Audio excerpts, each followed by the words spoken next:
welcome everybody to our talk on microservices on the JVM, a practical overview. My name is Alexander Heusingfeld. My name is Martin Eigenbrot. We're both consultants for a German company called innoQ. And actually, we would like to talk a bit on what we think about microservices on the JVM and what we saw in practical experience with our customers. So for this talk, we made a few assumptions that basically you heard the term microservice or microservice architectural style before. May I have a short vote? Who never heard the word microservice before? Yes. There's this famous picture going on Twitter. I think it has a few thousand favorites already, where you see the two characters from Toy Story saying, "There's microservices everywhere." So what is it? Yeah, basically we don't want to talk about the different opinions out there. Like, are microservices defined by lines of code? Are they with a UI or without a UI? Are they just a service-oriented architecture in new clothes? Well, for us, there are basically different definitions of microservices. And yeah, microservices. So yeah, we think microservices are not like the monolith. We don't want that. But we also think we don't want like chaining many services and each calling the next one, because that leads to latency problems. So when we talk about microservices, what we think of is more like something like this, where you have different separated system next to each other. Maybe you have like one layer of indirection where one service calls the other, but it's certainly not that large chain you see to the right. Yeah. Let's say the separated verticals is what makes us happy. So therefore, our approach would be to build our service or application around business capabilities, which means that you think in terms of business, in terms of products, and therefore slice your services based on the business functionality that a service has to provide. We think that different microservices should be run in different processes. So this is what makes microservices different from, example, like modules in an OSGI deployment or multiple wars on an application server. So each microservice is a separate runtime process, and you can start and stop each of them individually without hurting another process. In our point of view, a microservice should also be self-contained. That means it brings with itself everything that is needed. So you could say, okay, microservices on the JVM. So yes, let's say it's an exclusion. In the case of the JVM, you would have to have a JVM on the system to run a microservice on a JVM. So the JVM kind of becomes part of your microservice. Yeah, actually you could package your JVM together with your service into a Debian or RPM or whatever, and you have a self-contained deployable. Okay, obviously microservices should be loosely coupled. So if you couple all of them together, you're creating a big monolith again. So. Yeah, loose coupling and definitely independent life cycles, which means that you can version your service independently from each other, and that you can shut down and run your services independently from each other. So that means both the deployment lifecycle and the development and evolutionary life cycle of an application or service are independent here. We also think you should have like a decentralized management. So sometimes people say, well, we'll have all these microservices, and then here's that master server that does all the orchestration and knows everything about everything, and becomes like the ESB of microservices, and we don't believe in that approach. As we already said, we'd like to talk of verticals, or if you have all these points together, we often use the term self-contained system. So what are we actually not talking about? if you look at a microservice architecture or a system of systems, what we don't want to talk about is how this system looks on the inside. So I don't know what kind of HTTP client you're using, or how you actually structure your code. We don't want to talk about microarchitecture, but how you combine your systems and how the systems interact with each other. So rather macroarchitecture between systems than microarchitecture. Another hard problem when talking about microservices is the how to slice your monolith, and actually we are not going into this in this talk. And also we are not talking too much about the communication protocol. So if you have multiple microservices and you want to have communication between them, you have to choose a protocol, and we just settled on HTTP for this talk, but obviously this is not the only possible way to do it. Okay, so microservices look like this. You have some containers, and actually you don't care about if all of those have maybe UI within the self-contained system. Maybe some of them have some persistence within them, but not all of them have to have everything. And there's some way of communication between these services. Okay, if you think of deploying or running a microservice in production, you certainly face certain challenges.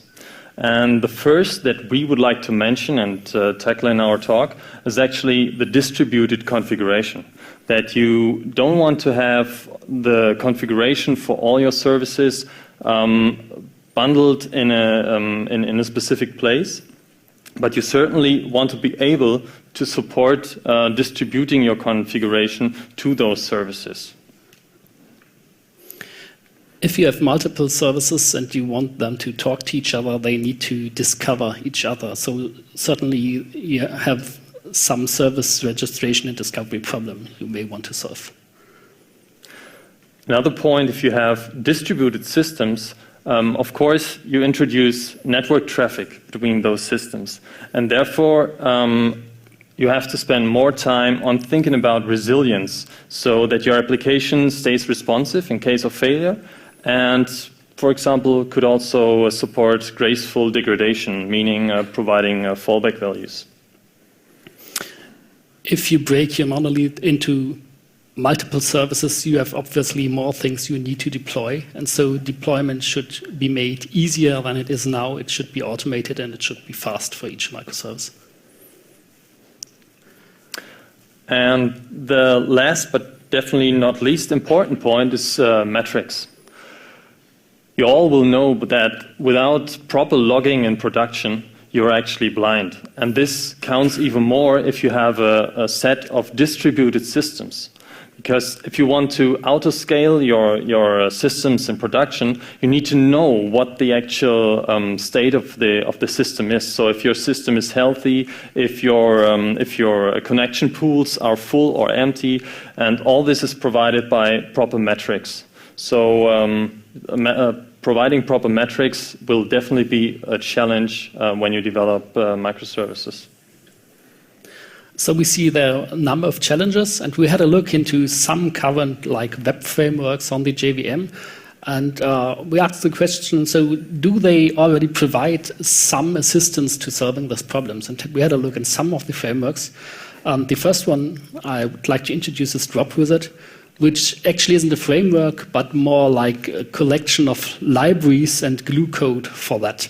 And Dropwizard didn't write all that libraries, but just collected them from everywhere. So you probably already know the libraries, and they just connected them. So Dropwizard uses Java, and the libraries we're talking about are Jetty for the HTTP server, and they use Jersey for JAX-S implementation on top of that, so you can easily write RESTful applications on that. And they included a metrics library, and this metrics library is not only bundled, but deeply integrated with all the other parts of Dropwizard. And then there's a whole bunch of other libraries you may already have seen in other contexts, and all are glued together and work together quite well in Dropwizard. An additional thing that we might need to mention is that at the moment Dropwizard still uses Jersey 1.x, but they are currently, I think on Monday, they released a new RC, and the basic containment of this RC is that they upgraded their Jersey implementation. The second framework that we had a look into is Spring Boot, which could be seen as last year's newcomer in the rapid application development race. Spring Boot takes some convention over configuration approach. That means that they try to provide a decent, opinionated default configuration that we'll look into later. And you can also have different programming languages with Spring Boot. So you can write your applications in Scala, in Groovy, or in Java. You can either run your Spring Boot applications as jars or wars. And the packaging needs Java 6 installed. But of course, if you build your application with Maven or Gradle, you can also use the plugins that are available there to build, for example, a RPM or Debian package. And another nice thing that Spring Boot actually does is if anyone ever developed a Spring application, you very soon come into dependency hell. And what they did with this framework is they try to tackle the dependency hell by also providing an opinionated set of so-called starter packages. So that's basically a pre-bundled set of libraries that you want to use for certain use cases. For example, if you want to build a web application with Spring, then they pre-bundle things like Jackson, Spring Web MVC, Spring Core, and so on. Another thing that came out just lately is Spring Cloud that has been announced at Spring One conference and is currently beyond bleeding edge. But we mention it as it provides a new umbrella project for so-called cloud connectors. At the moment, this is set on top of Spring Boot. And this focuses on connectors for different well-known cloud stacks. So, for example, they provide a connector for AWS, and they also tackle different things. But the first thing that is currently in their focus is the Netflix stack. And with the Netflix stack in mind, one of the first things they created is a config server for distributed configuration. They focused on Eureka for service discovery. Eureka is a product of Netflix, an open source project. And they also provide annotations for Hystrix that we will see later on. So Spring Cloud is actually something to look forward to when you're into the Spring application development. So the last framework we're looking into is Play 2. So Play 2 is a web application development framework. It's you use it in Java or Scala. It's based on Akka, an actor implementation for the JVM, which allows to do like concurrent programming in an easy to reason about way. Based on this, Play comes with strong support for async HTTP servers and also clients. So Play is deployed as a single was, so that's similar to Dropwizard, but maybe different from Spring, which you can also deploy as was. Before looking into the challenges we mentioned, we first want to give you a feeling of each of these frameworks by solving the most basic problem when writing a web application, and that is routing. So you have to match some URL, some HTTP verb to some code, and let's have a look at how this is done. So in Dropwizard, it's actually JAX.s. You see those annotations like add path, and also these path params annotations. So Dropwizard uses JAX.s annotations to map your resources to code. What you can also see in the code is how views work in Dropwizard. You see this return a new shopping cart view. So there's a certain object for views, and those are later then rendered by specific JAX.s message body writers. If we look at the code sample from Spring Boot, you will actually notice that this is basic Spring MVC. So a regular Spring MVC controller, which has the request mapping annotation that they use to map resources to controllers. And one thing that you might notice here is that the request mapping has a value that is referring to a constant, and this is used to actually perform a redirect in the method below, because currently, so Spring MVC doesn't provide a built-in way to solve this, but there is Spring HateOS to come to a rescue there, so you don't have to build your URIs in your code by hand. Play uses an external DSL in a roots file to map your URLs to code. So we see here that a get on the root is mapped to some books controller.books, and that's actually a method that returns a so-called action. In this example, I've chosen an async action to showcase how naturally you can write async HTTP servers in Play. And at the very end of this method, you see we are returning some view by calling views HTML books or something. And those views are actually just functions in Scala, and they are compiled from some templates I haven't shown here. Okay, the first thing that we want to tackle as one of our challenges would be the configuration topic. Spring Boot, as I mentioned, has a reasonable approach to default configuration. What this means is that when you write your boot application, you start with this simple Java class with a main method that will start Spring application.run method. And you might notice the @enable auto configuration value there. That is all you need to do to have the opinionated preset, so to say, in place.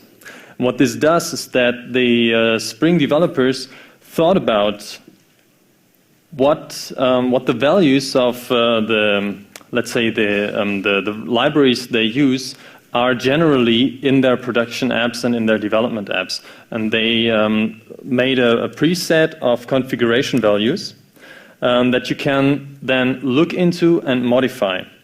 And if you want to see how they actually configured all the libraries, so for example Jackson or Spring MVC, the application provides an HTTP resource that is available when you deploy and run the application under the /autoconfig resource.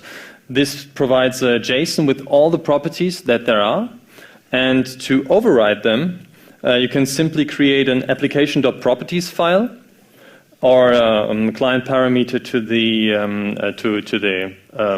Java executable. So if you start your Spring MVC or a Spring Boot application via java-jar, then you can also provide a command line interface parameter.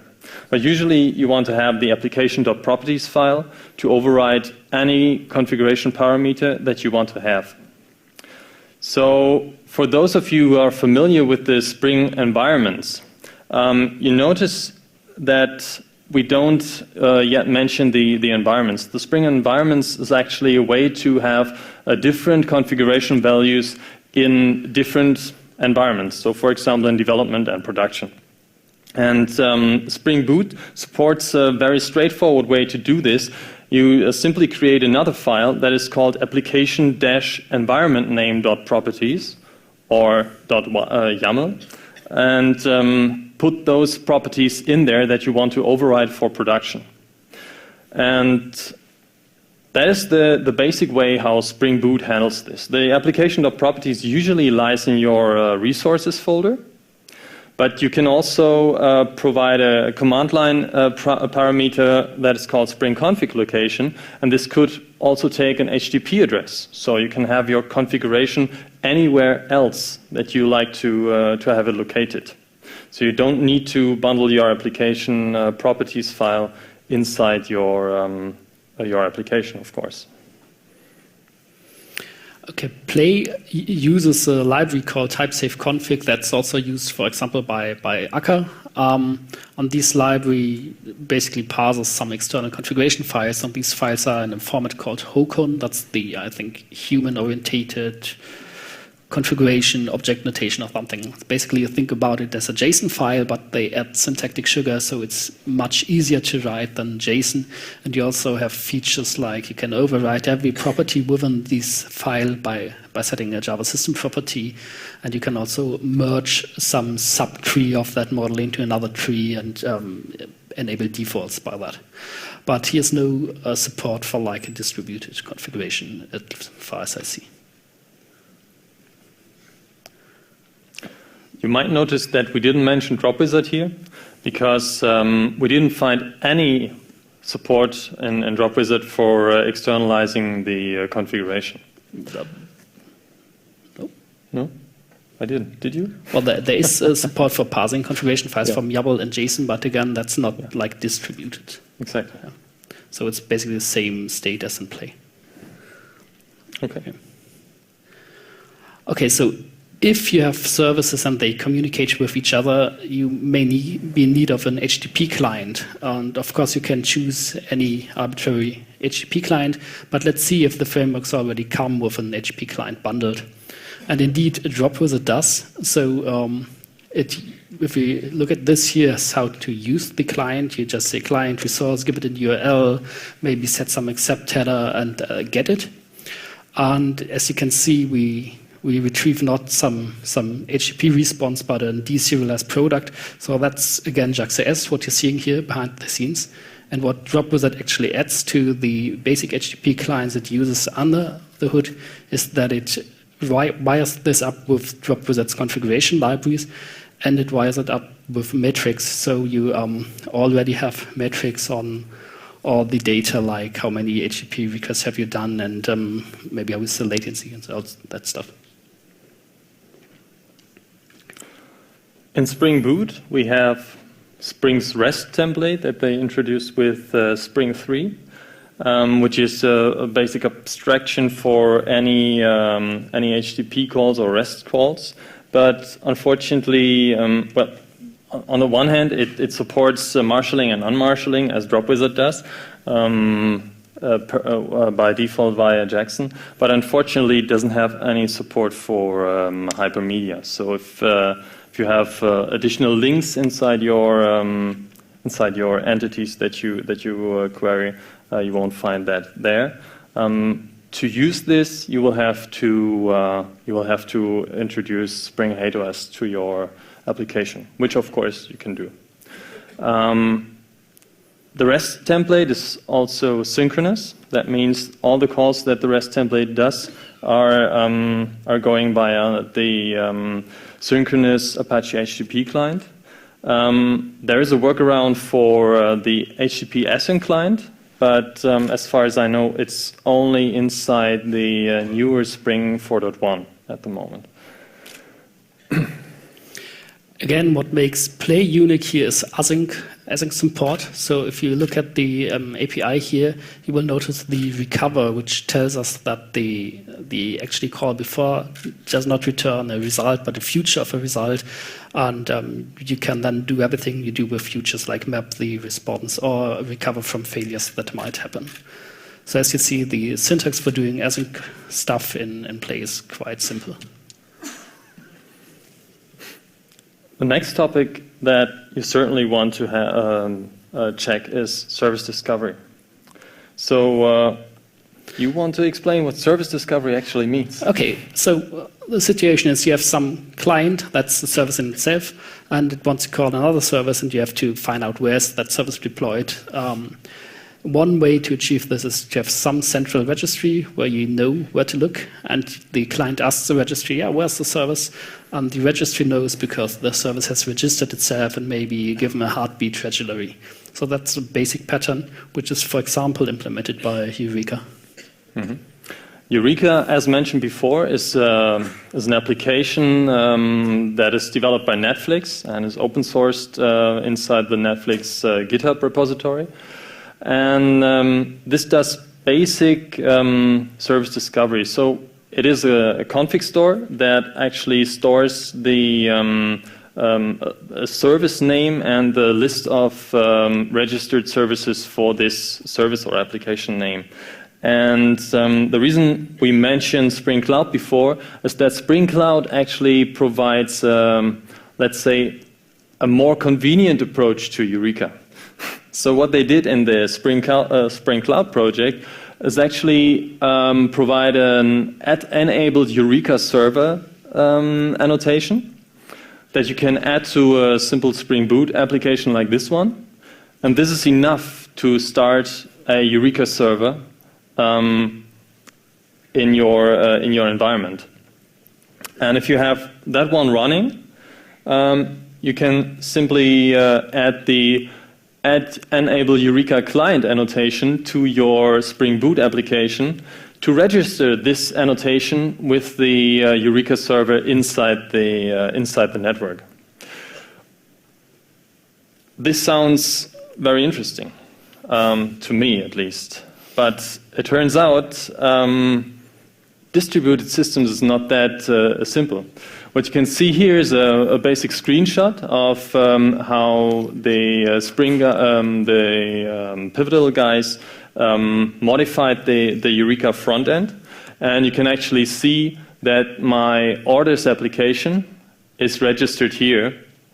But as you see, it actually Eureka actually thinks that your system is running inside Amazon AWS, which Netflix obviously does. And it has some downsides in configuration that you definitely want to tackle. So this is a nice abstraction of the complexity that Eureka provides. But you definitely, if you want to run this in production, you definitely have to look into the configuration details that are there to be done. But as you've seen, the Eureka service Spring Boot application, you also have the /autoconfig resource that you can check for all the configuration values that are there from Eureka and also from the Spring Boot application. Another word on service discovery. I actually like the approach to have this inside my application, but this can have downsides. I tend to disagree. So we look for problems that might be solved by the framework, but actually service discovery may be one of those that shouldn't be solved within your application. But this is one of the things you can like inject from the outside by having a separate process deployed next to your microservice that's called like Sidecar, for example, that can do service registration, can do health check, and to a certain degree can even help you with resilience, which leads us to the next topic. So what is resilience? So you might have read Michael Neigert. So the idea of resilience is to build applications that don't fail at the whole level just because of single failures, because failures happen all the time. So you have to isolate failure. You have to apply graceful degradation in case of failure, and you want your complete system of systems to be still responsive even if parts of that fail. And Neigert describes certain patterns and anti-patterns for achieving resilience, and one of the most famous is the circuit breaker. Like a circuit breaker works like this. It tests certain states, and in the initial, like a good state, each request just goes through to the service you're calling. That might be an HTTP call, that might be database access, that might also be like just file system access. And in some point of time, those calls may fail, and the circuit breaker switches to open state, and it will then fall every request immediately. And that actually makes sense, because what is even worse than a failing request is a request that fails after a long time, because that steals time from the client doing the call, it puts load on the service that is failing, and it consumes resources sometimes like thread pools or threads from thread pool. So if a request fails, we want to fail it fast. So that's what the open state is for. After some reset time, which should of course be configurable, the circuit breaker lets one call pass to check if the downstream service may be available again. And if that happens, it switches back to closed, otherwise back to open. So the circuit breaker is used to stop hammering failing servers and to achieve fast failment. So in the Java universe, there's actually one famous implementation, that's Hystrix, which has the circuit breaker among other patterns implemented. And for Dropwizard, Hystrix is wrapped by something called tenacity, which basically adds metrics and configuration from Dropwizard to the standard Hystrix thing. So I've shown a tenacity command, so that's a Dropwizard command, but the Hystrix command would look very similar. So the code you want to protect is wrapped in this run method. So in this case, we use an HTTP client to do some call and wrap this in the run method. And we also provide some fallback. So in case the retrieving the product from HTTP fails, we just return some fallback product. And this command can then be executed like this. You create the command and just call it. And behind the scenes, this is wrapped in a circuit breaker, which of course you can configure then again. This also means you add bulkheading for your threads, because these calls run in a different thread. You don't block your main application thread pool with each call. So failure in this command is no longer able to eat all of your application threads. So that's bulkheading, another of the patterns that should be applied. If we look closer at this command, it might not be obvious, but definitely your fallback product, and whether you want to offer a fallback product or a fallback value at all, is a business decision. So what we introduce here is technical resilience for your application, but this definitely is a business feature, because your application and therefore your product stays available. Right? It's responsive to the customer. The customer receives immediate response, either the correct value that he requested or a fallback value. But when you introduce this, you definitely have to talk to your business side and get to know what the actual fallback value of this is. In Spring Boot, you don't find an implementation for Hystrix or for the circuit breaker. You could very well do this yourself if you wanted to like do all the mistakes again that these guys already did. But with Spring Cloud, you actually get another convenient way to tackle the Hystrix resilience, so the circuit breaker. What you can actually do is annotate a method with add_hystrix command, and by doing so, this method is actually wrapped inside a callable and will be run asynchronously. And if you look closer at this code, there is on the other hand a strong glitch that I don't like about this, and as this is currently still bleeding edge, as I said, I hope this will go away. We actually have a method reference to the method down here that is a literal. And anyone who ever did refactoring in IDEs will soon know that this might break somewhere.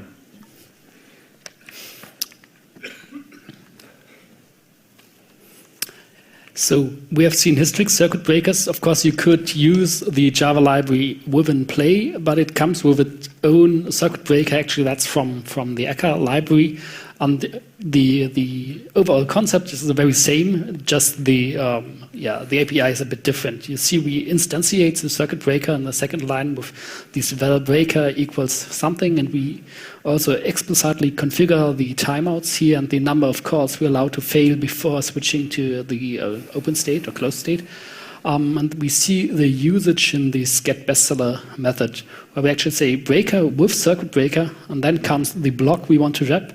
In this case, again, that's an HTTP call, and because it's a future, we can then recover the complete future, including circuit breaker exceptions at the outside. So compared to the Hystrix implementation, this is especially missing metrics. So there's no direct support for exposing like the state or the number of failed stuff currently to some metrics library outside of Play. We should have mentioned that Hystrix provides awesome metrics for the circuit breaker. It does, yeah. One thing to mention the where to use the circuit breaker. We actually only have samples here for the for HTTP calls, but the idea of the circuit breaker is to use it whenever you leave your system, your application. And there would be an HTTP call. There would be, for example, a file system access to a network file system. There would be access to your database. So anything that could fail should be wrapped inside a circuit breaker. You could even wrap some long-running computations. So whenever you've got the feeling something could like block your thread or take too long or fail in a way you could not foresee, a circuit breaker is certainly a good thing to add. Okay, the deployment side. My personal opinion, okay, Spring Boot, of course, you can run it, you can build it with Gradle or with Maven, and you can use the built-in stuff to build a zip and a shell script to run your application. You can run your application as an executable jar, but the question whether packaging actually belongs to the framework or to the build system is not solved between the two of us. Okay, so if we look at Play packaging, it can create a zip file which contains like all the jars you need and also a start script, but it's also able to create packages for your package management system. And I actually think that is the granularity where you want to pass like artifacts from your build system into your deployment. You want to have something that you can just deploy on your system, and that's usually what the package management is used to do. Obviously, you could also go for like containers, so there's experimental Docker support for the plugin that's used here to build these packages. Metrics? Metrics. So Alex already said you may want to measure stuff and expose that to the outside. So Dropwizard has its own metrics library, which has become popular beyond Dropwizard, and it's integrated with all the other libraries. For example, if you put an @timed annotation on a resource, on something that serves HTTP, you will automatically get data about that resource. And if you use the HTTP client from within Dropwizard, that's already instrumented to collect matrix, and it also collects matrix about basic JVM data. But collecting matrix is not everything. You need somehow to move it out of the system to be able to display it. The default stuff that's enabled is exposing it as JSON resources. So we see here an example for some HTTP client. That's the matrix. We see how often it was called and so on. But obviously, you can also expose the metrics in other ways, like you can read them via JMX or write them just to files or wire it up to your favorite system outside. Spring Boot provides its own metrics implementation. It doesn't reuse the popular metrics, but you can bundle it with the metrics. The metrics are also provided as JSON via HTTP, but there are different kinds of metrics. So for example, Spring Boot provides not only information about the health of the system, whether certain services, or for example, if you use Spring Cloud, then it will provide you with the information whether certain circuit breakers are up or open or closed. It will also provide more information about the system, but on different HTTP resources, so your metrics don't get cluttered. The nice thing, in my point of view, is that you can configure your metrics via the application properties. That means that you can actually define on which HTTP resources you want to have which metrics, and you can also disable or enable certain metrics depending on which environment you are actually running on. So, for example, oh no, this is not my No, yeah, this is my example. Perfect. So, for example, you can inject a counter service into your code and add a certain property just to your metrics output, like in this example. This would increment a property that would have checkouts with products and the number of products inside your shopping cart. And as you can see, in your metrics, you would have a line like this, which says there were 4 checkouts with a shopping cart size of 3. Everyone, whoever did metrics, will certainly know this shouldn't be an increment, but this is definitely a histogram. And that is where the limitation of the Spring Boot metrics starts, because it doesn't have a histogram. It only has increments and a double value. And that's everything. If you need more, then you certainly have to plug in the Coda-Hail metrics that is also used in Dropwizard. Okay, that's basically the main points that we wanted to look into. And that's the point where we come to a conclusion. Okay, let's have a look what we have learned. So if we go through all these libraries and all that stuff used, certainly microservices aren't micro. So why do we call them microservices then in the first place? Well, it's just the piece of business logic we encapsulate in a microservice that is micro. If you add all that technical stuff necessary for doing these distributed stuff, it's no longer micro. And that leads us to the next point. Microservices done right, are actually like a deep dive into distributed systems.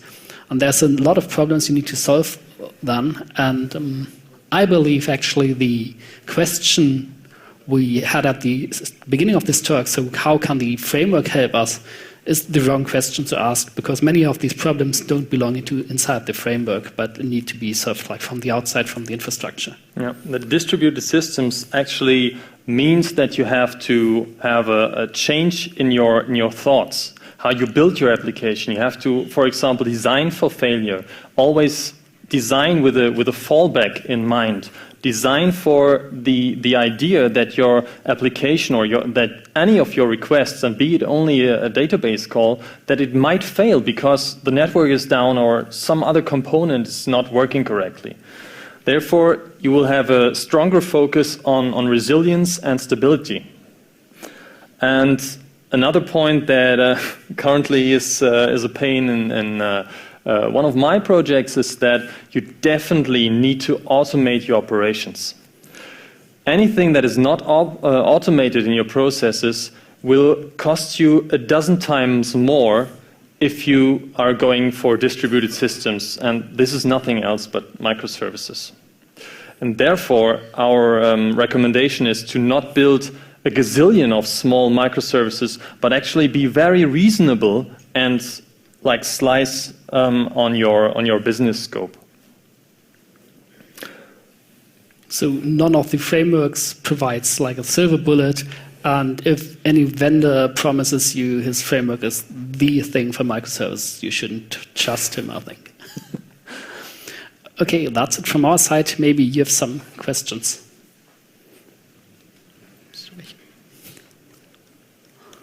Okay. Yeah.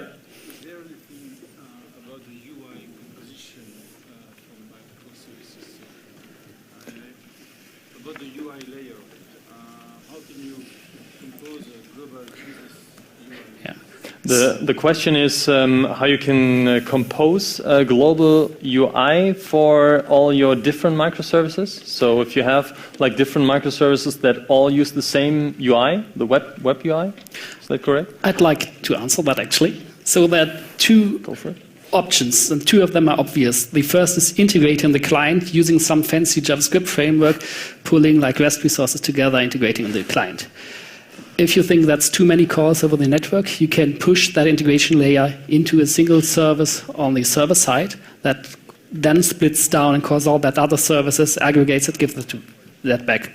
Actually, there's a third option, and that's fully utilize REST. So if each of your microservice has its own UI and maybe just links to the same CSS or same sets of assets, you can link from one service to the other, and you get something that looks like an integrated UI, but you're actually just working on separate servers. And if you are into REST, I believe that's actually a very good approach. Yeah. There's an approach actually tackling exactly this, which is called ROCA. You might want to search for it. This is resource-oriented client architecture. Yeah. Okay, another question. Over there. Do you see microservices more data-oriented, like REST, or more behavior-oriented? What do you see as the more one side than the other? The question is whether we see microservices more data-oriented or behavior-oriented. That actually depends on your business use case. That's actually going into the same direction as the question how to slice your microservices. Sometimes you will want to have different UIs or different services with their own UI, and sometimes you only want to have data-oriented services. My point of view, let's say in the projects that I have seen, we most always went with a behavioral approach and chose to have at least a small UI for our data services built with the system, because when you change your data structure, you will certainly have to adjust the UI. And therefore, we actually took a bit stronger approach to deliver our data or use HTML as the data structure in our API, which went pretty fine. Another question?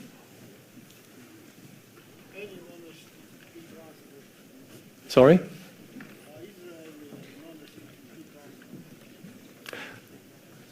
The question is whether there is a non-HTTP transport between the applications. Yes, there is. You can certainly do that. So you don't have to use HTTP. Yeah, there's, for example, there's the protobuf protocol that is used by, I think it's Google. And as far as I remember, Twitter and also Netflix are currently thinking or using Thrift. So there are definitely different ways to let your microservices communicate with each other. If you have communication between microservices, obviously messaging might also be an option. You don't always have to have something request-response based. The reason why we like HTTP is that it brings you a lot, because you have built-in caching, you have all the, let's say, the fallacies of the network are actually designed into HTTP. And that's why we think it's, the internet proves it's made for distributed systems. Of course, you can argue the performance question, but that would have to be decided from case to case, from my point of view. Another question? Yes. Have you visited the Adam Bin session? Sorry? We had an Adam Bin session today about microservices. No, unfortunately not. I talked with Adam this morning, but we didn't have time to exchange our ideas. That would be interesting to see what your opinion on this. So I haven't visited Adam's session, but the main point with regards to application servers is that I don't like the idea to have two deployables. Like you first deploy the application server and then on top of that deploy something else. If you bundle your application server, actually some of the frameworks do this, like have just a servlet container maybe and I bundle that with the application. So that's self-contained, and that's where we want to go, because that means you can choose the application server and the version of the application server for each microservices. And you don't bind all your infrastructure to like one version of a server that's then very hard to upgrade because you have to upgrade everything at a time. Okay. Yeah, the basic point that could speak against an application server is if it comes with more than you would actually need for your application. There are application servers that let you strip down the unneeded stuff, and of course, if the application server provides all you need and with the default implementations that you need for your application, try it. Other questions? Okay. I don't see anyone. So otherwise, just come down. We'll talk later. Yeah. So thanks, everybody. Thank you very much.